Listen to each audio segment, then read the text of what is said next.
Olá, Cada coisa, a gente combina tudo e na hora não dá nada certo. verdade. Falta. Por isso que o plano de contingência é muito importante, né? A gente combinar tudo e mesmo que não dê nada certo, a gente continua fazendo. A internet aqui está chovendo pra caramba, não tem internet direito. Eu estou no 4G, a minha Wi-Fi recusou, o Instagram recusou 2 vezes. E aí, vamos em frente. Tá tudo bem contigo? Tudo bem, Davi? Um prazer, Davi Spiua, te ver, te rever.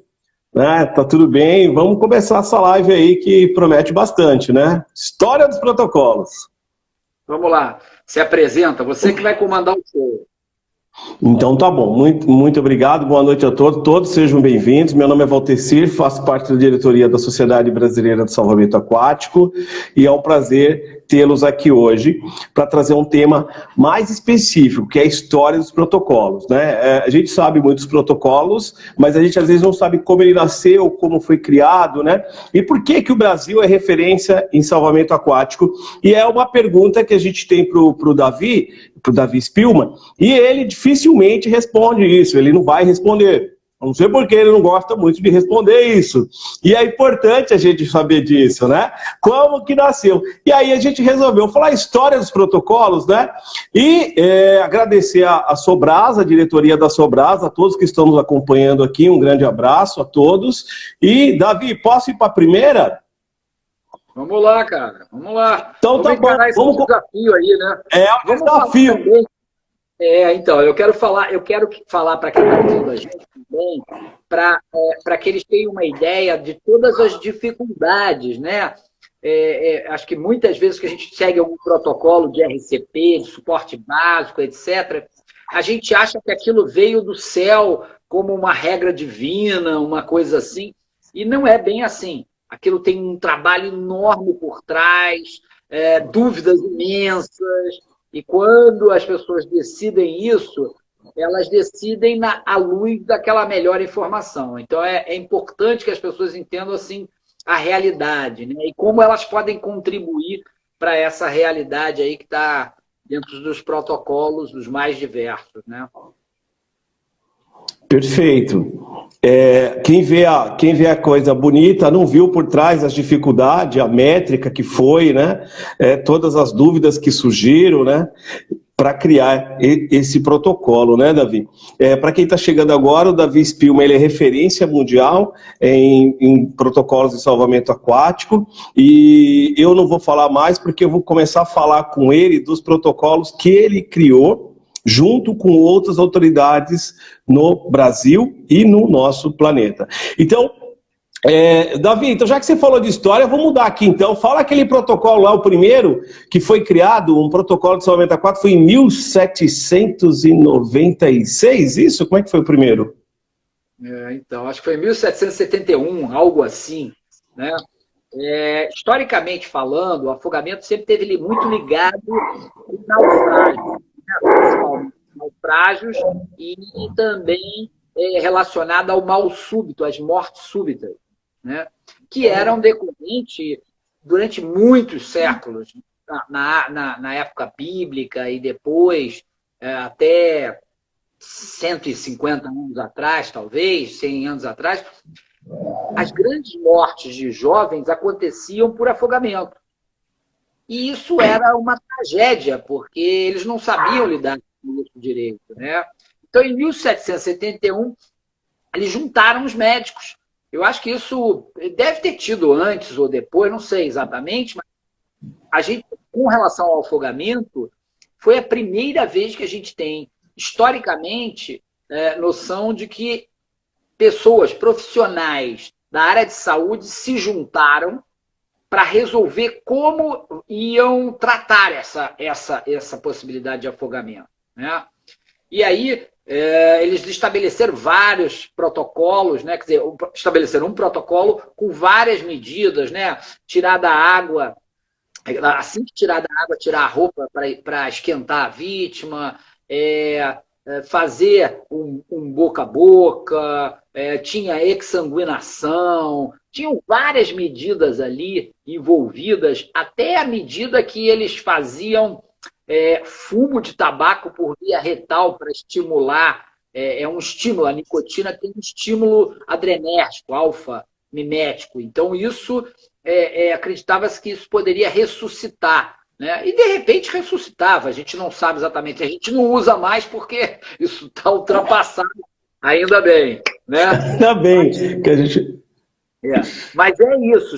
Os protocolos foram formados dessa necessidade. E todos os outros protocolos, afogamento ou não, eles nascem com esse intuito, né? Reunir uma turma de interessados e experts no assunto para decidir e entender quais são as melhores medidas à luz daquilo que tem de informação. Então, você imagina, em 1771 havia algumas informações.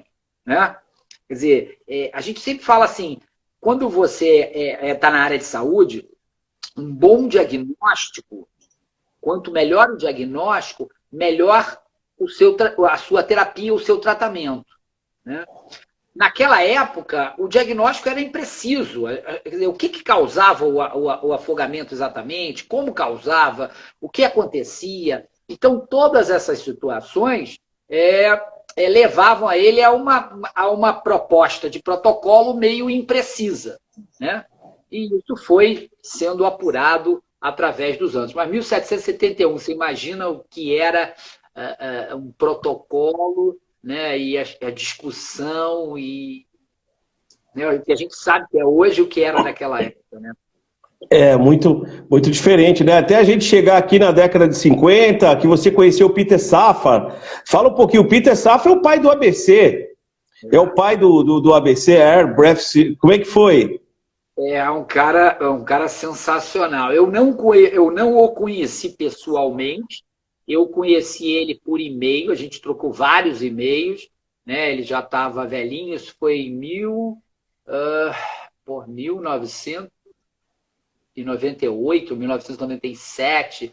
Acho que foi em 2003 ele faleceu.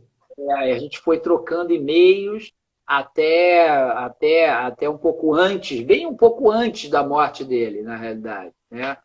E falando sobre algumas coisas do protocolo que ele estabeleceu em 1958 ou 57, ele começou a estudar isso muito profundamente, né, do protocolo da ressuscitação.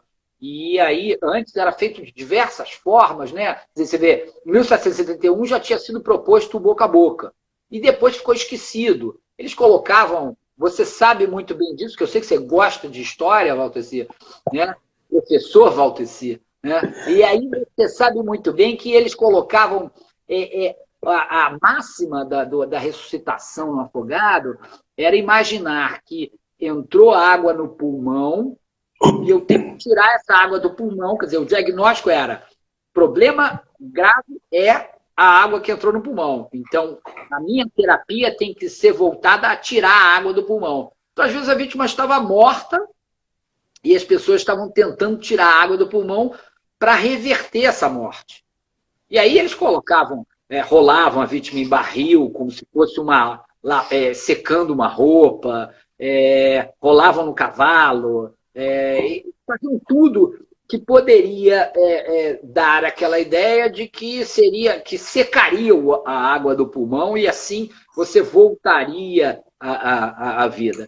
Isso foi feito até Peter Safar, não, antes tinha o Boyack, né?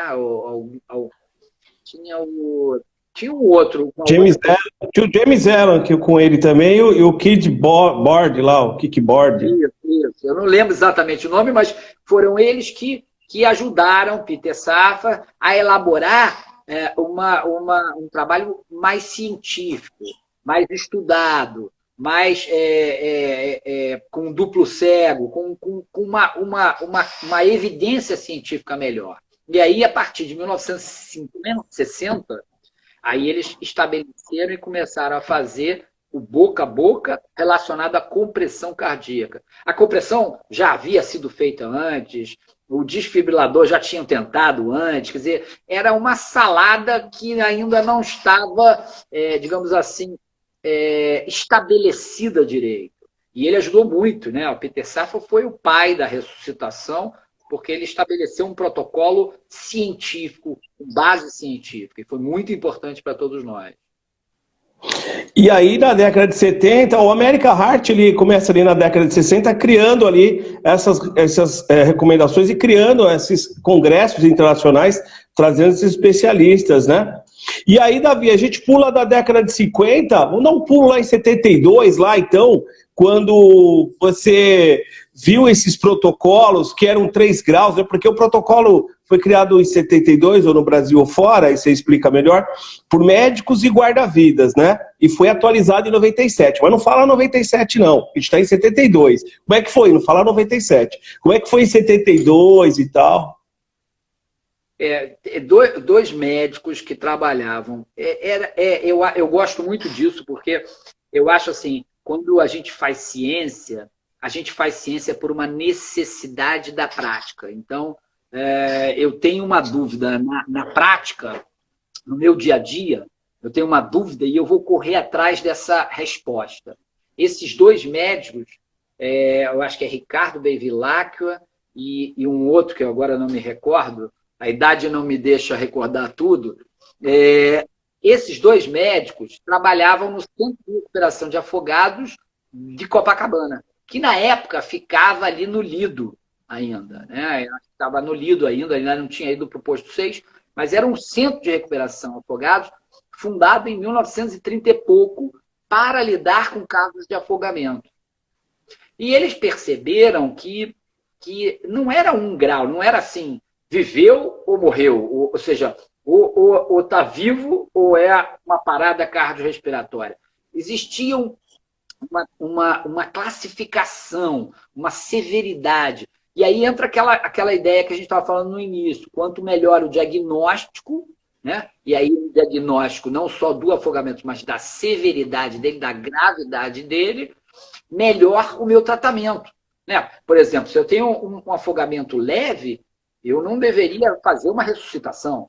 Então eles começaram a olhar aquilo ali por um novo ângulo, um ângulo super, hiper pioneiro, excepcional. Tão excepcional que isso não foi visto em lugar nenhum do mundo até alguns anos atrás. Então, assim, quer dizer, o mundo ainda tratava viveu ou não viveu. Ou seja, ou é um afogado que não morreu, não precisou de ressuscitação, ou é um afogado que foi ressuscitado. O mundo até 15 ou 20 anos atrás tratava dessa forma. Então, você imagina eles em 72, como eles estavam na vanguarda dessa situação.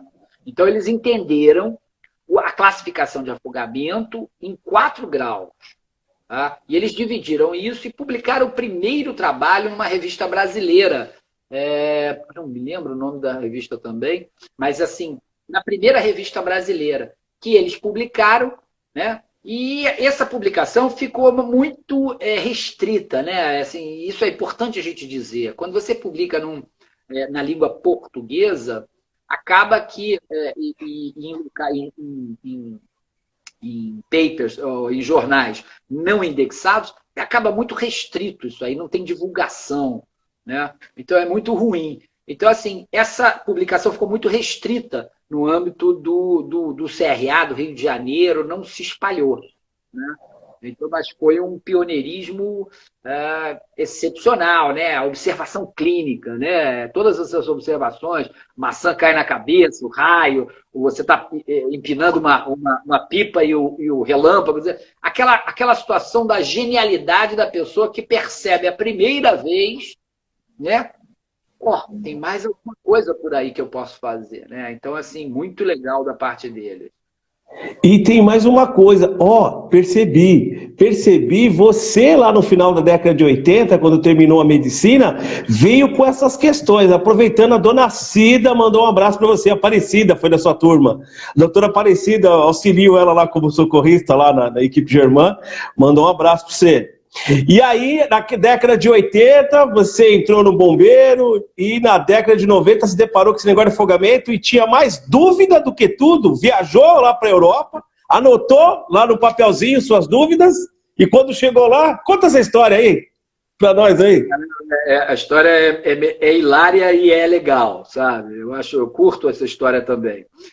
Em 88, eu fiz prova do Corpo de Bombeiros.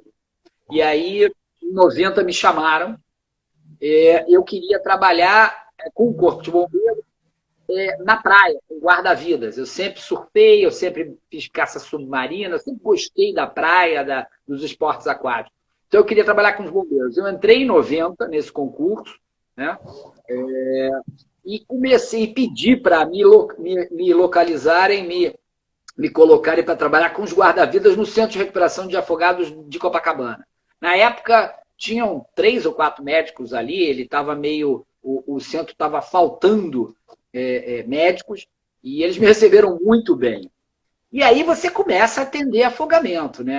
Antes disso, quer dizer, eu tinha 90, eu tinha mais ou menos 8 anos de formado, eu tinha visto 4, 5 casos de afogamento, né? Em terapia intensiva, em emergência, quer dizer, muito pouco. E quando eu cheguei lá, todo plantão tinha 1, 2 casos. E aí você começa a olhar e diz assim, pô, o que tem? O que eu faço? Né? E aí peguei aquela classificação de 4 graus e comecei a aplicar. Mas aí, na época, faziam aminofilina, Lasix, corticoide, coisas que hoje são absurdas serem feitas. Mas na época era o protocolo. Né? Então a gente começa a fazer aquele protocolo e vê que não está dando certo, aquilo não está funcionando direito, né? Existiam um grau, na época, um grau 2 que era muito mais grave, o outro muito mais leve. Então você começa a pensar e questionar. Estou fazendo o melhor? Como fazer o melhor? E aí comecei a coletar informações desde 1991, 92. Comecei a escrever para fora, né? Pô, tem essa dúvida aí, várias cartas, mandei carta para tudo que é lugar. Tá? E na época era carta, você mandava a carta, né? E ela levava 3 meses, 4 meses, às vezes mais para voltar com a resposta. Né? Então, assim, era uma coisa super lenta, né? Super lenta. O pessoal que está aí pode achar assim, pô, mas não havia e-mail? Não havia e-mail, não havia internet. Né? Telefone havia celular, telefone era telefone de discar, era ficha ainda. Então, tudo isso criava uma dificuldade. O que a gente fez? A gente começou a investigar, começou a escrever cartas, e aí uma dessas cartas me chamaram para apresentar um trabalho do que a gente fazia aqui no Brasil em 1994. Nesse momento, eu já tinha a ideia de que a gente tinha que dividir o grau 2 em 2 tipos e o grau 4 também em 2 tipos. Né? Então, de 4, eu já tinha visto que existiam, na realidade, 6 graus. E aí... Antes de publicar, você já tinha essa ideia, antes de 97. Não chega em 97 não ainda. Isso começou em 93. 92, 93. E aí eu comecei a entender que por exemplo, você está no Centro de Recuperação de Afogados na praia, você não sabe se o doente que você levou para o hospital sobreviveu ou não. Né? Então você tem que saber se ele sobreviveu ou não. Como é que a gente fez isso? Eu sentei vários dias embaixo de uma pia, onde tinha os prontuários do Miguel Couto, dos pacientes, e catei prontuário por prontuário, peguei a lista de todos os pacientes, né? Acho que 15 ou 20 anos de pacientes, peguei a lista dos pacientes e fui procurar eles no Lourenço Jorge e no Miguel Couto, que eram os hospitais de referência daquela área ali. E dos 2.300, eu achei 1.834 casos. Eu consegui saber se eles sobreviveram, o que foi feito, etc. E aí eu juntei e aí comecei a fazer a parte científica. Foi 1.831 casos do Spielman. Isso. 1.831. Mas no total tinham 2.300 e poucos casos. Desses 2.300, eu só achei 1.831 prontuários.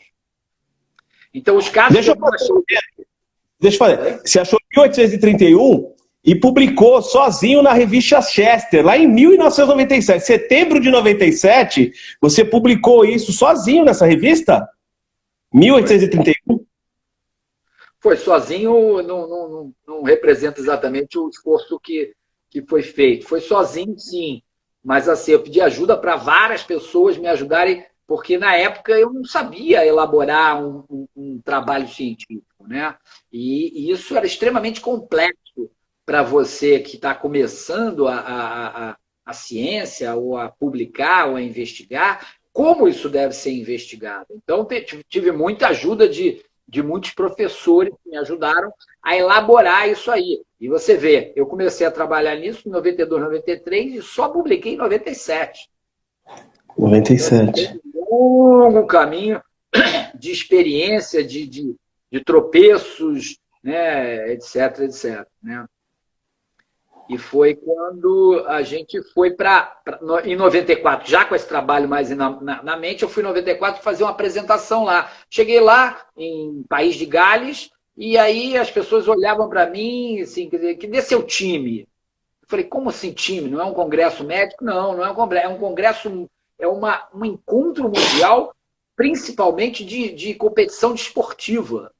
Né? Eu falei assim, pô, mas o que eu estou fazendo? Não, você vai apresentar nessa área médica. Tá bom, vou apresentar. E aí eu tinha pedido para o cara, na época a gente apresentava com 2 projetores de slide, né? Era projetor, não existia PowerPoint, nada. Você fazia, fotografava, era complicado. Pequenininho, quadradinho. Aí eu tinha pedido 2 projetores de slide, o cara falou assim... Charriote, eu gostava ali no charriote.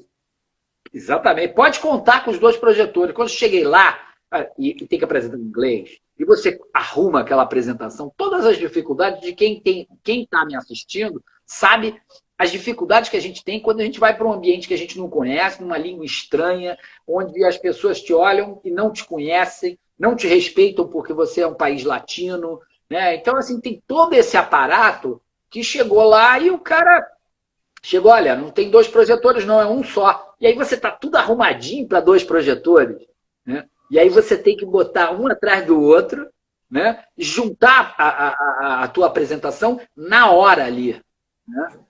Então, assim, aí eu comecei a juntar a apresentação e o coordenador chegou para mim e falou assim, olha, você não vai dar tempo de você apresentar isso tudo não, cara. Pode diminuir. Eu falei, não, tudo bem, eu vou apresentar o que der para apresentar e fui colocando. No momento que eu fui colocando os slides e tal, aí, ele levou aí uns 10 minutos colocando os slides, todo mundo esperando, né? E aí, o cara me pressionando. Aí eu comecei a apresentar. Cara, no segundo slide, quando eu mostro que 8.000 pessoas morreram por ano afogadas no Brasil, esse cara começou numa gargalhada danada. E todo mundo entrou na gargalhada. Todo mundo rindo da minha cara. Né? Então você assim, porra, estão rindo de quê? Né? É como se eu estivesse apresentando uma palhaçada. Né? Quer dizer, por que eles estão rindo? Eu entendi depois que 8.000? Não pode ser, é muita coisa. Não existe isso no mundo. Entendeu? Porque ninguém tinha coletado essa informação. Lá no País de Gales não deve morrer 100 pessoas por ano, 150. Até porque é frio a maior parte do ano. Né? O Brasil tem uma característica única. E a gente coletou todos os dados. Né? Então, assim, eles começaram a rir. No segundo slide, eles riram também. No terceiro, me sacaneando. Né? Putz. Eu ali, inglês ruim pra caramba, humilde, né? Porque, porra, todo pressionado, não conhecia ninguém. Né? Você enfrentando. Eu acho importante contar essa história, porque todo mundo passa por isso. Não sou eu só. Entendeu? O que faz a diferença é a forma como você enfrenta isso. Se você se deixa ou não humilhar, se você se deixa ou não apagar. Né? É a forma como você tira dessa situação uma situação boa. Eu fui muito feliz nisso. Tá? Me fez muito bem para o ego. Porque no momento em que eu continuei apresentando, todo mundo se calou, começaram a ouvir, não houve mais riso nenhum, nada. Eu consegui apresentar tudo, foi muito mais além do tempo que eles tinham me dado. E, ao final, esse coordenador que me sacaneou chegou perto de mim, eu ainda estava tirando o slide, ele falou assim, olha, eu sou editor de uma revista médica e eu queria publicar esse trabalho seu na minha revista. Eu virei calmamente e perguntei qual é o nome da sua revista. E aí ele me disse, eu nem me lembro o nome da revista dele. Tá? E aí eu disse para ele, não, eu vou publicar numa revista maior, a sua é muito pequena para o meu trabalho. E ele? Aí ele ficou com aquela cara amarela e murcha, né? Mas mereceu, né, cara? Porque ele estava tratando como um borra-bosta mesmo, né? Então, assim, eu acho que é importante para a gente entender que quando a gente faz um trabalho sério, né, sério, com ideal, com vontade, as pessoas podem te humilhar, podem tentar humilhar, mas não vão chegar lá. Entendeu? Você vai vencer, você vai ultrapassar. E aí foi isso. Daí eu preparei esse trabalho para apresentar na Chess, para publicar na Chess, e aí foi em 1997. 97, 1831 caso. E aí tem uma frase que eu coloco quando eu vou falar da cadeia de sobrevida, que a gente vai falar depois, que está bem lá na frente, eu falo sempre assim, uma frase de Schopenhauer, assim, quando eu mostro primeiro, né? Às vezes eu falo, às vezes eu não falo, deixo eles lerem, coloco, viro de costa, deixo eles lerem. É uma frase de Schopenhauer que faz assim, ó, toda verdade passa por três fases, Davi. Primeiro, ela é atacada e ridicularizada. Segunda, ela é violentadamente atacada. Primeiro deu risada, foi engraçado. Se isso não é suficiente, vai ser atacado violentamente. E terceiro, ele é aceito como evidência, né? E aí, mas ainda a gente não chegou na evidência ainda, porque não foi aceito ainda, estamos em 97 ainda. Estamos em 1997, a gente não chegou ainda na evidência, ainda tem muita coisa rolando ainda, né? Em 1997. Bem, saiu desse trabalho contente, chegou no Brasil, contando as histórias, que deu certo, e aí depois não acabou, porque foi uma batalha, venceu, tem outra guerra. Aí nós tivemos, depois a gente vai juntar todo esse quadro, ok? O pessoal que está assistindo agora, se quiser, esse vídeo vai ficar gravado. Então o Davi contou, a gente veio contando até 97. Agora a gente vai entrar em 2002, quando a gente teve a definição de afogamento. Foi um outro pancada que você tomou, adoidado. Definição... Foi a pior pancada que eu tomei na minha vida, cara. Porque esse trabalho começou em 98. Assim que eu publiquei na Chess, eu comecei a questionar essa questão de quase afogamento e afogamento, né, que existia no mundo inteiro. Afogamento a seco. Na época, em 97, 98, já existia e-mail, né? E a gente eu me correspondia com esse grupo que eu encontrei em 94, de médicos, da ILS, médicos mundiais, alguns autores de trabalhos, e tinha um grupo aí de umas 10, 12, 15 pessoas, que não é que mandavam, mas que eram os maiores experts de afogamento no mundo. E a gente começou a corresponder, né? E aí, em 98, eu comecei a colocar essa questão, olha, esse quase afogamento não faz sentido para a língua latina, português. Ou a pessoa se afogou ou ela não se afogou, né? Se ela se afogou, como uma pneumonia, não existe quase pneumonia ou quase infarto. Ou na área médica, ou infartou ou não infartou. Ou tem pneumonia ou não tem. Então, esse conceito, para mim, era muito forte como intensivista, né? E aí eu coloquei isso para o grupo. E aí, putz, eu fui chamado de palhaço, riram da minha cara novamente, e me chamaram de louco, que eu queria mudar a definição de afogamento, que eu queria mudar a nomenclatura de afogamento. E isso durou de 98, 99, 2000, 2001, até chegar em 2002, né? Essa batalha, essa luta, eu me aborreci mas muito, muito. Tá? Mas mantive, porque para mim era muito lógico, né? E aí, quando chegou em 2000, 2001, a gente, um amigo, né, holandês, Joost Beerens, ele organizou primeiro um grande congresso mundial. E ele me chamou para integrar um grupo que iria organizar a definição de afogamento, definição e nomenclatura, né? E aí eu comecei a trabalhar, são Depois ele me deu em papel, eram 50 e poucas folhas de papel, o porquê das coisas. Pô. E aí chegamos lá em 2002, que é o Congresso na Holanda. Né? E aí, uns meses antes, 2, 3 meses antes, ele me ligou dizendo, olha, Davi, o grupo todo resolveu que vai continuar sendo quase afogamento, eles não aceitaram, não sei o que lá, mas eu vou te dar a chance de você apresentar. Nós vamos fazer um painel, né? E você vai apresentar o porquê que você acha que não tem que ser quase afogamento. Tá?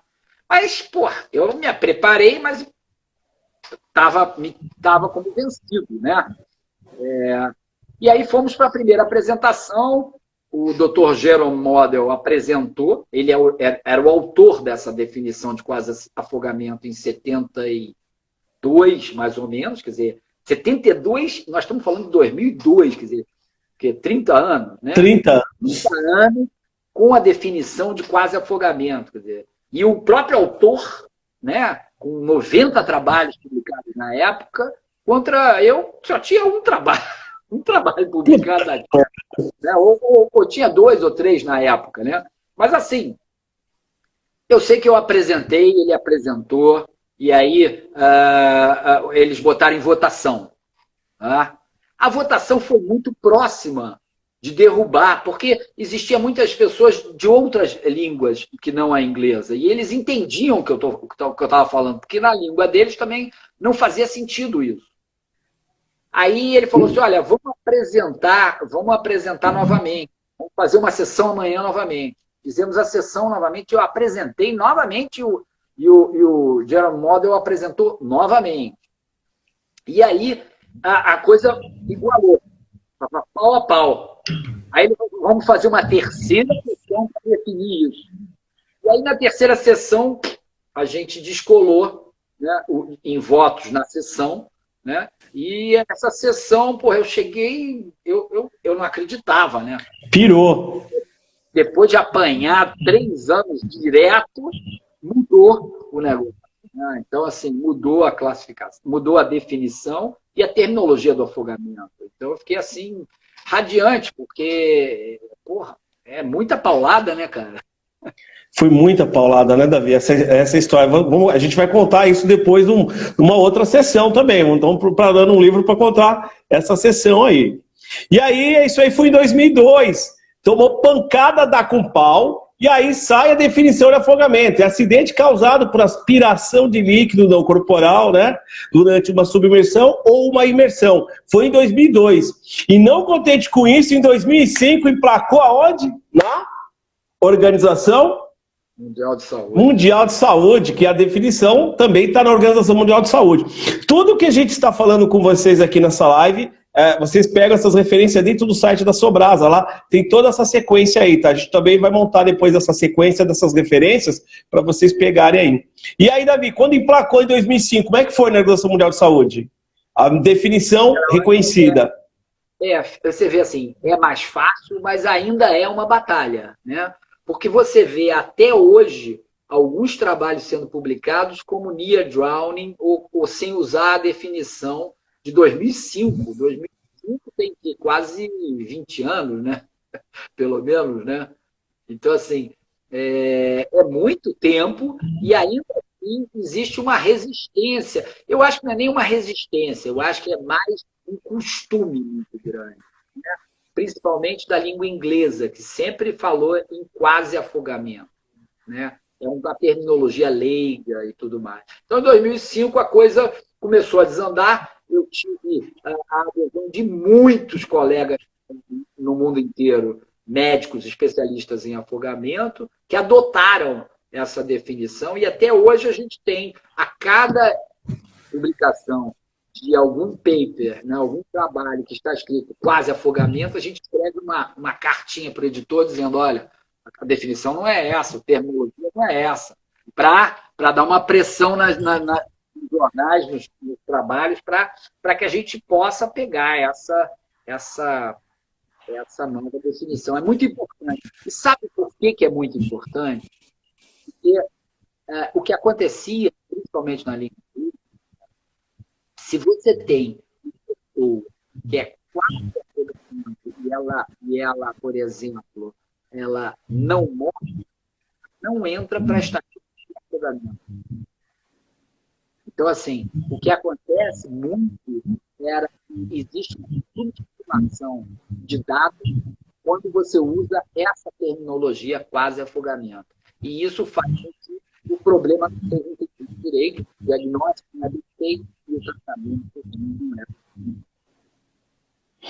E essa puxão de orelha, como você falou, não só foi falada, você criou um artigo científico na Resuscitation em 2016, lembra? Falando o seguinte, uma ação mais apropriada para afogamento, dando meio que... Não é um artigo, para mim eu vi como um puxão de orelha, que é o que você acabou de falar agora. Você lembra desse artigo da Resuscitation, 2016? Vocês escreveram sobre... Acho que foi 2018. Não, esse aqui acho que foi 2016. Posso estar enganado aqui, mas acho que esse foi em 2016, Davi. Foi em 2016. Você não. Uma ação mais apropriada para a restituição, que seria o nome mais apropriado, né? Você publicou com quem mais aqui? Deixa eu ver. Davi, você colocou, só apareceu você aqui. O Andrew participou com você, o Justin, Andrew, Patrick. Da Universidade da Flórida, eles participaram desse artigo, que era falando disso. Você tem tanto artigo hoje que para falar de afogamento no mundo, tem que falar de você. Inclusive, conta um pouquinho o que você faz no New England, porque para falar de afogamento tem que falar com você no planeta. Como é que funciona isso? Eu acho que não é bem assim, mas... Eu posso falar, tá? O que acontece, eu tive a grata oportunidade de ver o paciente no local do afogamento e seguir esse paciente ao longo de toda a evolução dele hospitalar, inclusive no CTI. Então, o que me deu essa oportunidade? Eu vejo o paciente antes do pré-hospitalar, como pré-hospitalar, mas antes do pré-hospitalar original, do SAMU ou da ambulância. Eu vejo o paciente no local. Depois eu vejo o paciente na ambulância. Depois eu vejo o paciente na emergência. Depois eu vejo o paciente no UTI. Eu posso te dizer com certeza que ninguém no mundo teve essa oportunidade de experiência. Então, isso me deu uma visão mais global do problema. Eu pude entender um pouco melhor o problema. Eu não venho com, por exemplo, eu sei que você adora isso, né? Quando um técnico propõe uma medida, né, e você olha e fala assim, tudo bem, no mundo ideal, ela existe, mas na realidade do dia a dia do guarda-vidas é impossível isso ser feito. Né? O impossível ou pelo menos improvável, porque isso não é prático. Então, assim, essa possibilidade me deu essa visão geral. E eu acho que foi essa visão geral que fez com que a New England tivesse me convidado para escrever uma revisão sobre o assunto, né? Dado a tantos trabalhos publicados que eu tive, e dada a experiência de quem trabalha no campo, né? Não atrás dentro de um escritório. Tá cortando um pouquinho. Em 2012, a revista New England convidou para você falar sobre afogamento, você falar o conceito de afogamento. E aí eu briguei na época, em 2012, com você, falei, vamos traduzir na íntegra na revista Emergência, e a gente teve autorização junto a você, e a gente traduziu na íntegra esse artigo, né?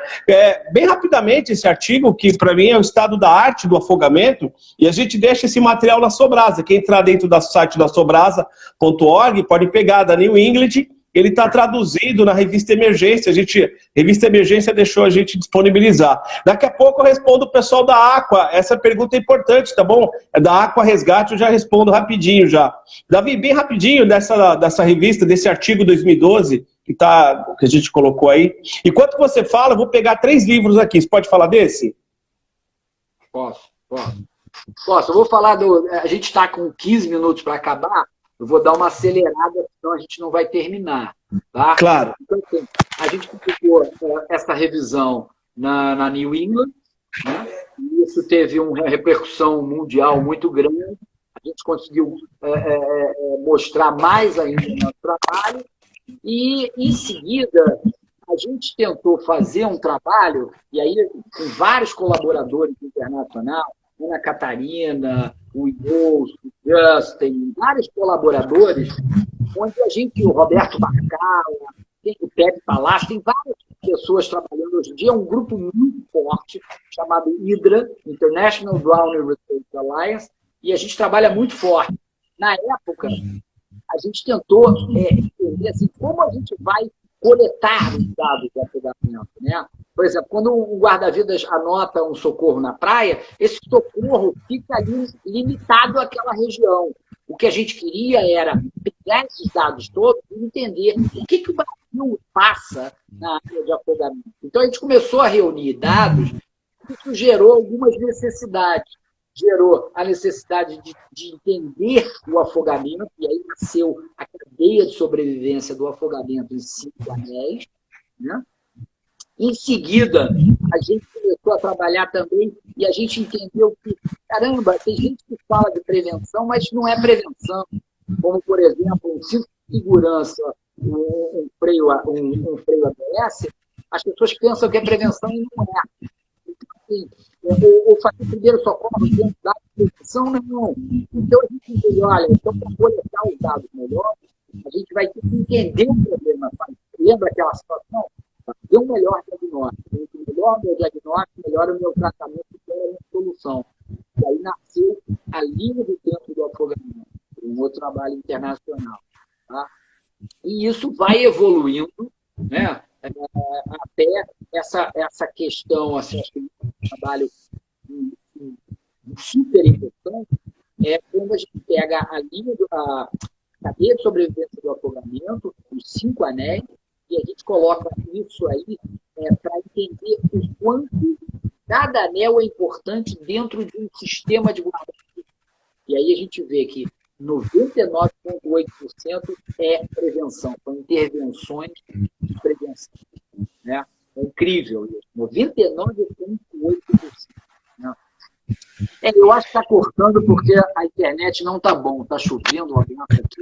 Mas dá para escutar. Tá cortando o áudio um pouquinho, mas deu para escutar. Só deu um pouquinho de eco, mas deu para escutar.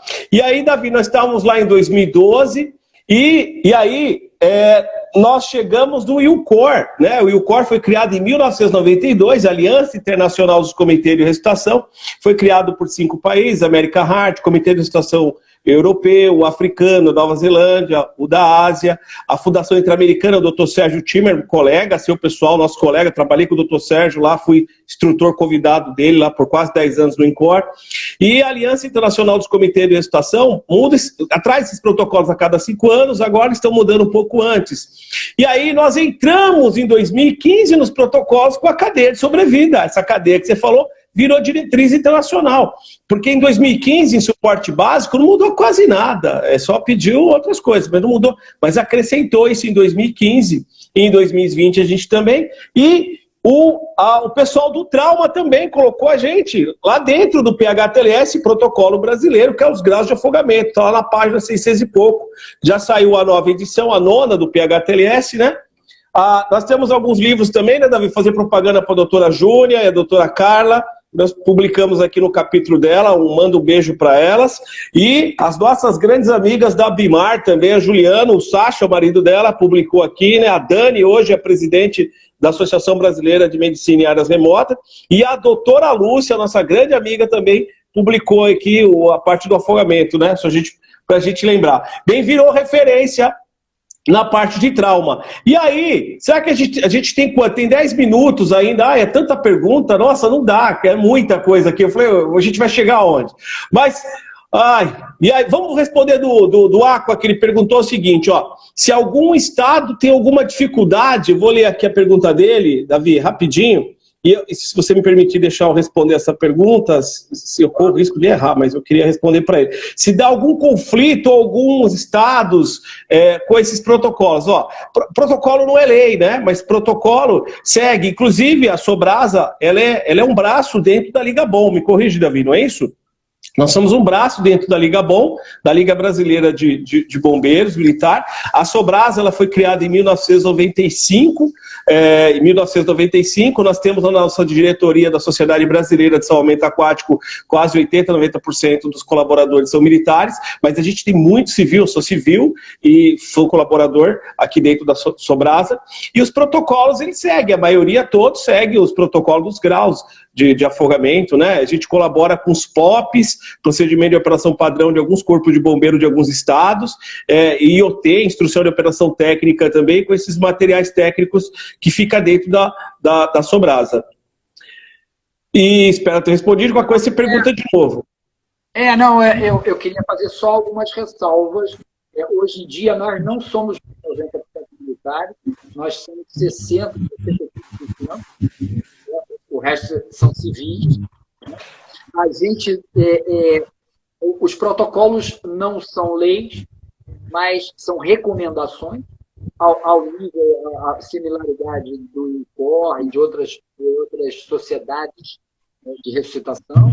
Os protocolos são a Sociedade Brasileira de Cardiologia, ou seja, são protocolos da Sobrasa que estão no Comitê de Ressuscitação Brasileiro.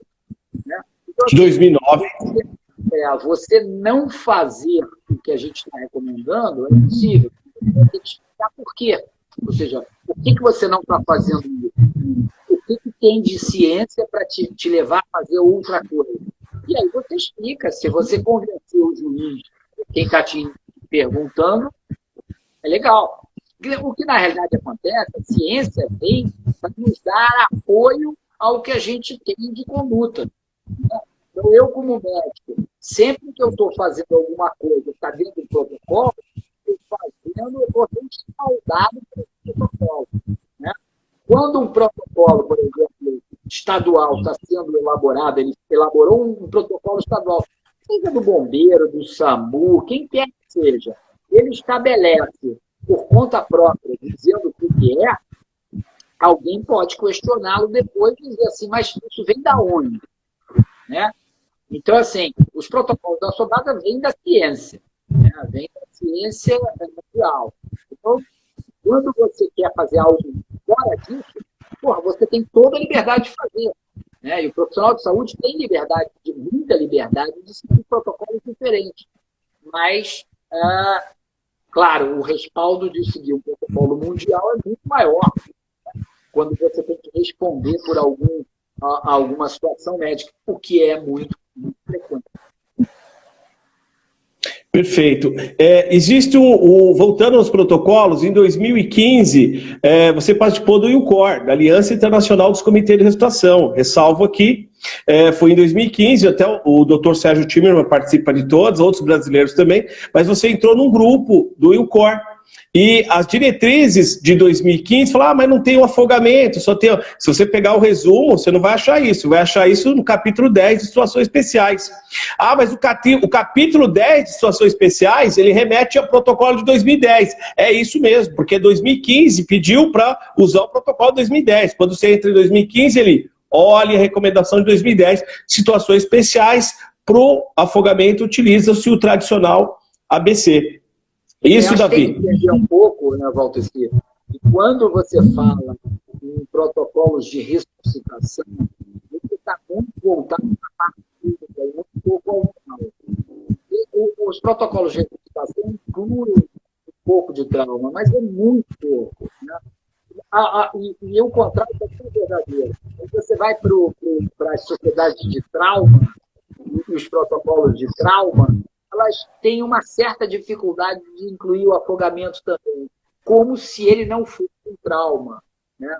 Então, assim, o afogamento, então, esse é uma das dificuldades que a gente sofre, quem faz afogamento, quem trabalha com afogamento, é que a gente fica um pouco no limbo entre os dois grandes grupos, de trauma e parada de origem cardíaca, né? Ou das sociedades de cardiologia. Mas a gente milita nos dois e tenta mostrar que o trauma é muito frequente, né, cara? De 1 a 25 anos, ela está entre as 4 principais causas de morte no Brasil. Então, é um trauma e é super importante e relevante para que a gente preste atenção nisso aí, dê atenção aos guarda-vidas, o trabalho sensacional que eles fazem no dia a dia de praia, o esforço que é você estar o dia inteiro olhando para o mar ou para uma piscina. Parece muito romantizado, né? Eu acho assim, muito romantizado demais, porque fica assim todo, o guarda-vida, ele fica namorando na praia, ele fica só se divertindo, pegando o sol. Uma coisa é você ir para a praia e ficar 2, 3 horas pegando o sol e ir embora, né? Outra coisa é você ficar o dia inteiro embaixo do sol e cuidando de pessoas, cuidando da vida de pessoas. E não é cuidando se a pessoa está satisfeita com a comida, né? Sem desvalorizar a comida, mas assim, é cuidando da coisa mais importante que a gente tem, o tesouro mais importante da vida, da nossa vida, da vida dos outros. Então, assim, você imagina você olhando para um ambiente aquático 1 hora, 2 horas. Em 15, 20 minutos você já está pensando em outras coisas. Quer dizer, o quanto de esforço que você tem que fazer mental e empenho que você tem que fazer para continuar olhando realmente para quem está se banhando e tomar conta dessas coisas. Então, assim, eu admiro muito os guarda-vidas. Eu fiz o meu curso de guarda-vidas, eu trabalhei muito pouco como guarda-vidas e tenho uma admiração profunda por todos que trabalham nessa área, direto, com pé na areia, com pé na piscina, dando o seu ser. Que bom, Davi. Que bom. Chegamos próximo do final aí, né? Então, a intenção dessa live era, o tempo é muito curto para falar todos, teve um monte de coisa que a gente não conseguiu falar aqui. E o tema, a gente fez uma viagem de 1796 e chegamos até 2015 aqui, que essas diretrizes, tem outras coisas também que houve publicação. Aí eu convido vocês para entrar no site da Sobrasa e você lá tem a maior biblioteca do planeta, gratuito. O Davi deixa tudo de graça, ele é doido. Ele deixa tudo de graça, lá você entrou, você vai catar todas as referências. Não sou eu, né, Valteci? É um bando de gente, de loucos, idealistas e persistentes. Não sou só eu. Nós somos um grupo, né, importante. Eu tenho a honra de liderar esse grupo. Mas, o Figueiredo está aí. Sozinho não fazemos nada. Porra, é um grupo que trabalha muito, muito. Eu queria só comentar 2 coisas principais antes de chegar. Uma nós estamos fazendo agora o dicionário de afogamento. Ou seja, quando eu falo em resgate, o mundo inteiro tem que entender o que eu estou falando. Quando eu falo em qualquer termo que eu uso, acidente, tem que ter a mesma terminologia e a mesma definição. Então, nós estamos trabalhando, somos 19 especialistas no mundo inteiro, 16 países diferentes, trabalhando num dicionário que deve ser lançado ainda esse ano. Tá?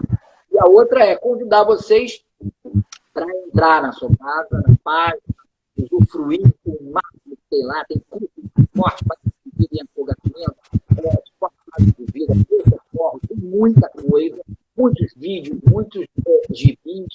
E nós temos um grupo no Telegram, que é @Sobrasa. Você entra lá, entra no grupo, participa, troca, coloca a tua dúvida, aí a gente responde, a gente interage, né, Valteci?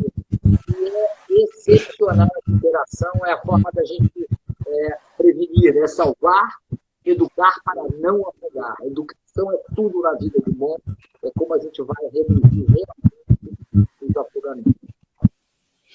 Davi, obrigado. Davi, eu queria agradecer você por ter me colocado nessa família. Te conheci em 2003 lá no Hospital Bandeirantes.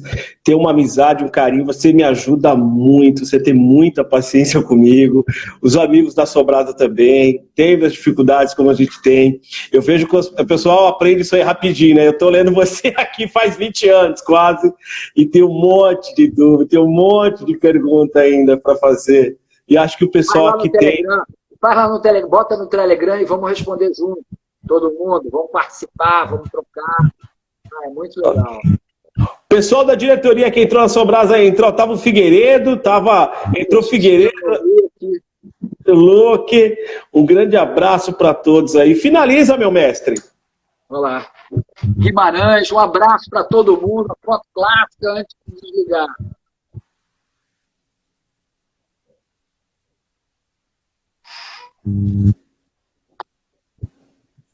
Salva, hein? Salva, hein? Não esquece de salvar.